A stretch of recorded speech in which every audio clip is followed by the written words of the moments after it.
we were talking last hour, and we're talking all week, just the way things are shaping up in the American League. It's entirely possible that we have two 100-win teams battle it out for a wild card, one-and-done battle in the playoffs, Jayson, right? Yeah, very possible. You know, we've never had a 100-win team playing the wild card game. And I think we're definitely going to get that. I don't know if we're going to get two, but I think we're definitely going to get that this time around. I would think we'll get one when you look at the pace the Yankees and Red Sox are on. Right. And, you know, if nothing else, I think this turns this Yankees-Red Sox race into the best race between those two teams probably since 1978, Yeah. Bucky Dent. You know, there were some races in the 90s and the early 2000s where they were the two best teams, but back then there was no such thing as a wild card game, and there was no real penalty if you're the wild card, and they didn't even care if they finished first. That's not going to be true this year, because if you're the wild card, just think of the path. It's a treacherous path. You got to survive that wild card game.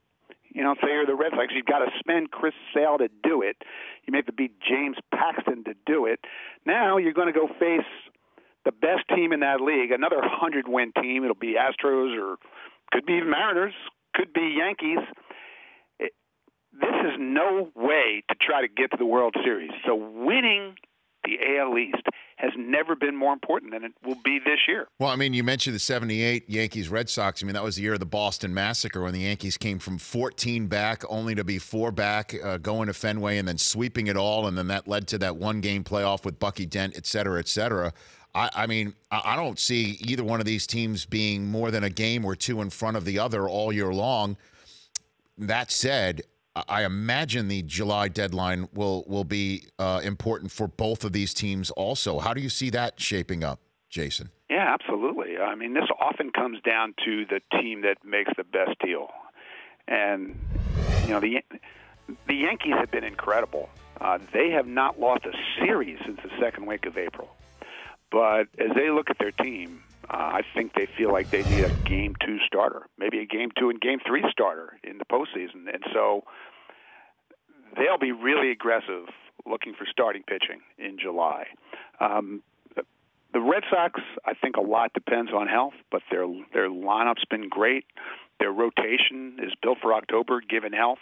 I mean, I would think right now that bullpen would be the area they would want to attack, that group leading up to Craig Kimbrell at the end. But stay tuned. You know, health really affects a lot of this stuff. And, you know, right now we're in a really early stages of the pre-deadline chatter. What big-name pitchers might be out there, do you think?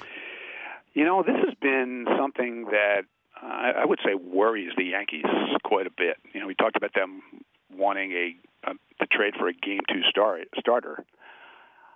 You know, that guy might not be out there, and that's a problem. You know, Cole Hamels, Jay Happ, they can help your team, but they're not what we're used to. Now, if the Mets decide they really are serious about wanting to trade Jacob deGrom or Noah Syndergaard, which I'm dubious about, get back to me. If the Rays were to decide they would be willing to trade Chris Archer, get back to me. But it's possible there won't be a single top-of-the-rotation starter who gets traded in July.